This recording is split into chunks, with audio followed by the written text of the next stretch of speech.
The knock on my cabin door came at sunrise, and it wasn't the sound of a friendly neighbor with coffee. It was the hammering of someone who believed she already owned the place and was just here to collect. I opened it to see a woman in oversized sunglasses, clipboard clutched like a weapon, SUV still running in the gravel behind her. And before I could even say good morning, she announced in that sharp nasal tone that cuts through mountain air that my cabin now belonged to the community trust under the authority of the local HOA. That was her opening line. No introduction, no explanation, just a declaration that the cabin I had purchased years ago for $10 at a Dusty County auction, the cabin I had rebuilt with my own hands through winters and storms, now apparently belonged to her and the clique of paper tyrants she presided over. I didn't even have time to sip my coffee before I realized the day was going to end with either her humiliation or mine. What she didn't know was that while she came armed with a clipboard, I came armed with a deed, a memory, and a plan that had been sitting quietly in the back of my mind for just such a day. It's strange how quickly peace can be interrupted when arrogance decides to knock on your door. I had come to this mountain cabin for solitude, for a breath of air unpolluted by meetings, horns, or gossip. When I bought it for that absurd price, people laughed at me. It was abandoned, roof sagging under decades of snow, windows broken out, and floors warped by rot. But when I stood there with the winning bid slip in my hand and looked at the mountains cradling the valley below, I didn't see a ruin. I saw a chance to restore something that had been left for dead. $10 bought me a project, a retreat, and eventually a home that became priceless to me, not because of what it might be worth on paper, but because of what it meant in my life. Over the years, I fixed the beams, laid new flooring, built a stone hearth where I could sit on winter nights while snow piled against the door. Every nail I drove into the wood reminded me that this place was mine because I cared for it when no one else did. So when she stood there at the door with her smug expression and announced the cabin now belonged to the HOA, I had to fight the laugh that tried to crawl up my throat. Her words were ridiculous, but her confidence made them dangerous. People who believe their lies are more dangerous than those who merely tell them. I asked her calmly to repeat herself, partly to make sure I had heard right, partly to give her a chance to realize how absurd she sounded. She didn't flinch. She rattled off a speech about community, progress, shared assets, and how the HOA had been maintaining the mountain roads and therefore by precedent had claim over properties within their development zone. She said it with the cadence of someone used to not being challenged. I let her talk. When she finished, I held up my hand, not in anger but in quiet authority. I told her I had the deed, paid taxes every year, county stamps, my name, my signature, everything legal. She smirked, adjusted her sunglasses, and said words I'll never forget. Paperwork means nothing when the market decides. That line revealed everything. She wasn't here for community. She wasn't here for progress. She was here because a cabin I bought for $10 was now appraised at $15 million thanks to investors hungry for mountain land. And she wanted a piece of it. She wanted it all. I didn't argue with her then. I just told her to leave my property. She leaned closer, voice dripping with entitlement, and said I would thank her later when the mountain was transformed into a luxury resort. She promised me I'd get a buyout offer, that my little shack would be replaced with something worthy of the land. I looked past her at the SUV idling in the gravel, the driver tapping his fingers impatiently on the wheel. They were here to intimidate, to show presence. I knew then this wasn't a misunderstanding. It was a land grab, planned and packaged as a community initiative.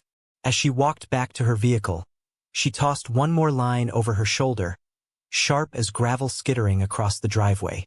Enjoy your last days here. Things are changing. She meant it as a threat, but to me it was confirmation. She declared war. And if she wanted to play games with ownership, with laws, with boundaries, then I'd let her. Because I already knew how this story would end. Not with me packing boxes, not with my cabin bulldozed for a helipad, but with her exposed in front of everyone she thought she controlled. I sat back inside at my table, coffee gone cold, watching the morning light crawl across the wood beams I had sanded by hand. That was when I decided not to get angry. Anger wastes energy. I decided to get methodical. She thought she had a vision, but I knew this mountain better than she ever would. I knew every survey line, every stone marker buried in the soil, every receipt of tax I had paid. My cabin was my castle, my deed my shield, and my patience my sword. And patience cuts deeper when the enemy doesn't know it's waiting.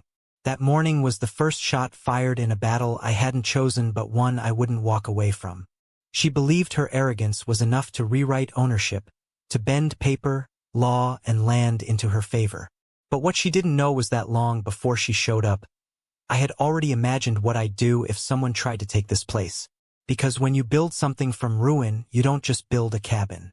You build defenses, you build resolve, you build a mindset that refuses to be pushed off the land you've bled for. I stood and walked out onto the porch, the mountains rising like silent witnesses to the confrontation that had just unfolded. The SUV was already a cloud of dust on the road, but the echo of her smug tone lingered. I could almost hear her laughter carried on the breeze. I didn't flinch. I only whispered to myself, the kind of whisper you don't need anyone else to hear. Let her bring her papers, her investors, her vote counts. Let her bring the whole circus.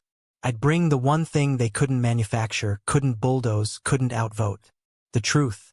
And that's how the war for the mountain cabin began. A war that would turn into SUVs smashing against steel, crowds laughing as her arrogance imploded, and a moment where the woman who believed she could own everything stood exposed as someone who owned nothing. But I'll get to that. For now, all you need to know is this. She came at me with entitlement, I met her with patience, and by the time it was over, the mountain itself seemed to clap back at her. The first letter arrived 2 days after her visit, tucked under the windshield wiper of my truck like a parking ticket waiting for someone to snap. It was printed on thick paper with the HOA logo at the top, a crest that looked more like it belonged to a private country club than a mountain community. The letter claimed I owed 3 months of unpaid dues, late fees, and penalties for unauthorized improvements made to my property. It listed things like replacing a roof, adding a wood stove, and regrading my driveway as violations of architectural uniformity. I read it slowly, not because I believed a word of it, but because I wanted to see just how far they'd go. The audacity almost made me laugh. I had been here longer than their HOA even existed. When I bought this place, there wasn't a board, there weren't bylaws, and there certainly weren't neighbors to tell me how to lay a beam or fix a pipe. But now, suddenly, my work counted as fines. I crumpled the paper into my pocket and knew it wouldn't stop there. A second letter followed in the mail, this one thicker, padded with photographs of my cabin taken without permission. Shots of the chimney I'd repaired, the stone wall I'd rebuilt, even the garden bed I dug for wildflowers. Each picture was labeled like evidence in a trial, complete with citations of code sections I had never heard of. This wasn't just harassment. This was a strategy. They wanted to bury me in paper, in jargon, in claims that would make me look like an outlaw if I didn't know better. I filed the letter neatly in a drawer marked for court, already anticipating how it might one day look in the hands of a judge. The harassment didn't stop with paper. One afternoon, I spotted a dark SUV idling at the end of my drive. When I walked out to ask what they wanted, the driver rolled down the window just far enough to say they were surveying access. 2 men in orange vests were stomping across my boundary lines, pounding sticks into the soil as if they had authority. I shouted that they were trespassing. They didn't even look up. They kept hammering stakes until I marched down, pulled one out of the dirt, and snapped it across my knee. That got their attention. One muttered something about calling their supervisor. I told them to call whoever they wanted, but to call quick, because if they weren't off my land in 5 minutes, I'd call the sheriff. They left, but not in a hurry, not in shame. They left like men who believed they'd be back tomorrow with reinforcements. The sheriff did show up, a few days later, not because I called but because Karen had. He parked at the bottom of my drive, hands resting on his belt like a man caught in the middle of a family feud he'd rather not touch. I walked down to meet him. He was polite, even friendly, but his words had that neutral tone that told me he wanted no part of this. He admitted the HOA had been making noise, filing complaints, pushing his office to mediate. But when I asked him point blank if they had jurisdiction over me, he shrugged and said not really. Their reach didn't extend here legally, but they had lawyers, and they were loud, and sometimes loud was enough to sway people who didn't know better. He gave me the kind of look that wasn't quite warning, wasn't quite sympathy, and left with a muttered suggestion to lawyer up. After he drove away, I stopped by the general store in town to pick up supplies. Old Henry, who had run the place for as long as anyone could remember, was sweeping the porch. He waved me over, eyes narrowing like he already knew what brought me there. "They're stirring up dust, aren't they?" he asked before I said a word. He told me about other families who had been driven off these hills in the past few years, people who got tangled up in lawsuits, fines, endless fees until they couldn't breathe under the weight. The HOA swooped in after, bought the land cheap, flipped it to investors. "It's not about community," Henry said, leaning on his broom. "It's about control. And money." He didn't tell me to give in or fight, just nodded slow and said, "Keep your papers close, and keep your wits closer." Back at the cabin, I met my new neighbors, a young couple trying to renovate an old farmhouse down the road. They were nervous, always glancing over their shoulders like birds waiting for a hawk to swoop.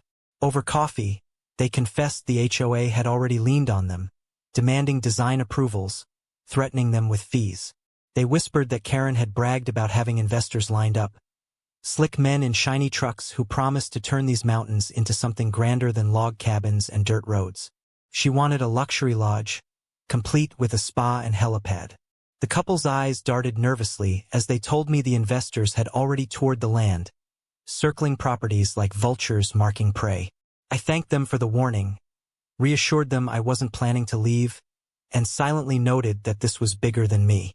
This was a machine rolling through the valley, and Karen was driving. A week later, I saw proof with my own eyes.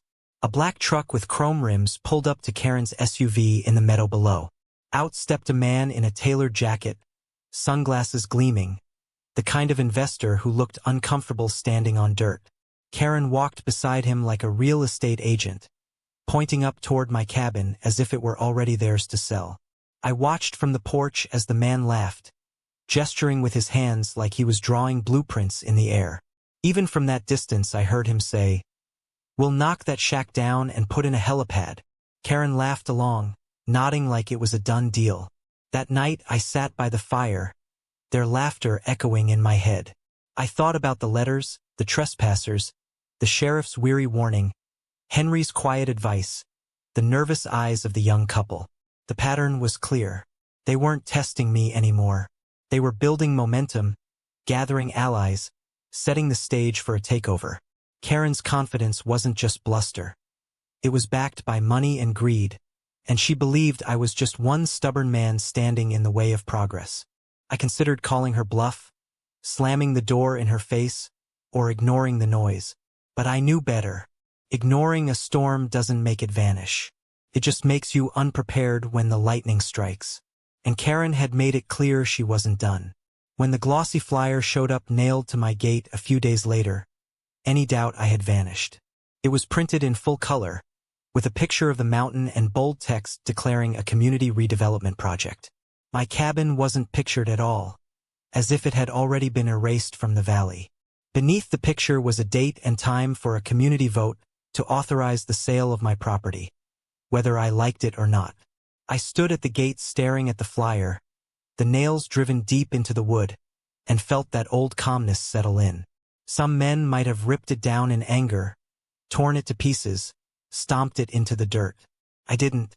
I slid it free, folded it carefully, and tucked it into the same drawer as the other letters. Evidence. Proof. The kind of paper that burns hotter in a courtroom than in a fireplace. Karen thought she was winning, thought she could erase me with votes, fines, and glossy promises. But she had just made her biggest mistake. She had put her intentions in writing, and in the game of ownership, paper doesn't lie. I closed the drawer and leaned back, hearing the mountains outside in their silence, steady and patient. The storm was gathering, no doubt about it, but storms never worried me. Storms test what's built strong and what's built weak. And this cabin, this land, this man, we were built stronger than she ever imagined. The morning of the so-called ribbon cutting began with the low growl of engines on the mountain road, the kind of sound that carries long before you see it, a sound that doesn't belong to peace or solitude but to invasion. I stepped out onto the porch and watched a line of SUVs and trucks crawling their way up the incline like ants carrying arrogance instead of food. Karen's silver SUV led the convoy, its chrome catching the early sun like a signal flare, and behind it came flatbeds hauling lumber, cement mixers, even a bulldozer. They weren't coming to negotiate. They weren't even coming to intimidate anymore. They were coming to build, as if my cabin already belonged to them and the only thing left was to tear it down and replace it with their vision. When the first truck rumbled too close and clipped one of my corner posts with its bumper, splintering the wood, I knew this was the line crossed. Letters and flyers were one thing, but bringing construction crews onto my land was something else entirely. Enough was enough, and it was time for me to stop watching and start preparing. I didn't yell. I didn't storm down to confront them. That would have been her game, public theatrics, a spectacle she could spin as resistance to progress. Instead, I walked back inside, closed the door, and pulled out the drawer where I had been storing every letter, every flyer, every piece of paper they had tried to bury me with. I laid them across the table like a deck of cards and next to them placed the deed. The original stamped and signed certificate showing this cabin was mine through a county foreclosure auction. Alongside it, I stacked years of tax receipts, each one proof that I had paid faithfully while the HOA was still just a dream in someone's head. These were not just papers. They were weapons sharper than any blade, and I would use them when the time was right. But I wasn't relying only on paper. Karen had chosen to escalate into the physical world, sending trucks and crews, and that meant I had to answer in kind. I spent the next week preparing in silence. At the edge of my drive, I had steel posts sunk years ago when I reinforced the gate. I dug deeper, welding plates, extending them below the gravel so they became immovable. I set retractable spike strips just inside the entrance, hidden beneath loose dirt, the kind designed to shred tires without warning. I installed new locks and bracing on the gate, heavy enough to resist more than just a careless bumper. And high above, in the trees, I set cameras with motion sensors, the kind that wouldn't just capture stills but record every second of what was about to happen. I even programmed drones to patrol on silent rotors, ready to follow anyone who thought sneaking in was an option. To the untrained eye, the cabin looked unchanged, but in reality it had transformed into a fortress disguised as a log retreat. As I worked, I also reached out quietly. A lawyer in town owed me a favor from years back, and when I showed him the stack of papers, he smiled the tired smile of a man who has seen bullies overreach before. He explained that not only did the HOA have no jurisdiction, but by filing notices and trespassing they were already skating on the edge of fraud and criminal liability. He advised me not to confront them directly, not yet, but to gather every shred of evidence until the time came to bring it all to light. I nodded because that was exactly my intention. I wanted Karen to think she was winning, to let her arrogance blind her until she walked herself right into the trap I had been setting from the moment she knocked on my door. Word spread quickly in the small community. The young couple down the road stopped by, voices hushed, eyes wide as they told me Karen was printing invitations to the ribbon cutting, handing them out like she was hosting a festival. The flyer showed my mountain with glossy renderings of a luxury lodge, complete with glass walls and helicopter pads. Investors had been promised front row seats to progress. Neighbors pressured to attend as a show of unity. The couple worried that resisting her would only bring more attention, but I reassured them with a calmness I don't think they expected. I told them to watch, not to interfere, because sometimes the best way to defeat arrogance is to let it dig its own grave. Even the sheriff returned, this time at my request. I asked him if he would attend the ribbon cutting, not to take sides, but to keep the peace. He raised an eyebrow, probably expecting me to rage about trespass or demand arrests, but instead I simply told him there would be an event worth witnessing, something that would settle questions once and for all. He studied my face for a long moment before nodding slowly. "All right," he said. "I'll be there. But if this turns into a circus, don't blame me." I assured him the circus was already booked, and all he had to do was show up and watch the clowns perform. Karen, meanwhile, grew bolder. She strutted through town in heels too sharp for gravel roads, bragging about the deals she had made, the investors she had wooed, the future she was building. She spoke as though my cabin was already rubble and her lodge already rising in its place. When asked what she would do about me, she laughed loud enough for anyone within earshot to hear. "He'll thank me later when his land value triples and he's out of my way," she said. To her, I was an obstacle, not a man, and obstacles get removed. Her certainty was almost admirable in its blindness. Almost. On the eve of the ribbon cutting, I sat by my hearth, fire snapping against the stone, and went through my preparations one last time. Cameras checked, drones charged, steel posts firm in the earth, deed, tax receipts, permits, all stacked neatly in a folder ready for presentation. I sipped coffee and listened to the wind pressing against the cabin walls, steady and strong.